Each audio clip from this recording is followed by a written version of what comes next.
Before I answer your question, just want to quickly caveat that uh, our company and me myself as an entrepreneur CEO, we are at a still relatively early stage. So, I really don't expect anyone to necessarily agree or disagree with me. I'm going to be sharing my perspective as I have seen it. I would also like to bring forth operational aspects and steer away from any abstract slash philosophical opinions about what could be done. Uh, don't think we have reached that stage to opine like that, frankly. So we are a mid-sized company. We've been at it for 7, 8 years. We've raised 3 VCP rounds. So from that perspective, I will really bring forth my comments. Now, coming to your question, um, I think at least what we are seeing, the first priority is to focus on liquidity and cash. That has been very much the flavor of all our internal as well as external. By that, I mean our stakeholder and board related discussions.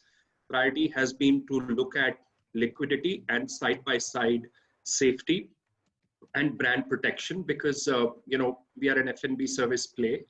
Uh, we have a service oriented business. So our staff is also at risk as we start engaging in the market. So top two priorities really have been liquidity and safety. Uh, and that's the balance that we've been taking as we engage with our stakeholders, our banking partners, our equity investors. Our bias is to make sure that we are stitching together a plan which can give confidence that we have a very safe runway to execute upon. Internally, our tone is slightly more weighed on the opportunity side.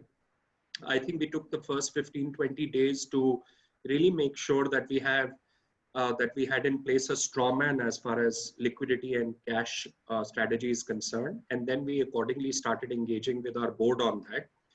Internally, we've been focused on an adversity to opportunity framework. So our priority really is to see how we will be operating once the market really opens up, and what is the opportunity that lies ahead. What are the new opportunities that we can tweak our business model to? But more importantly, how can we bring greater sharpness in our existing operating model? So, different priorities for two different set of stakeholders, really.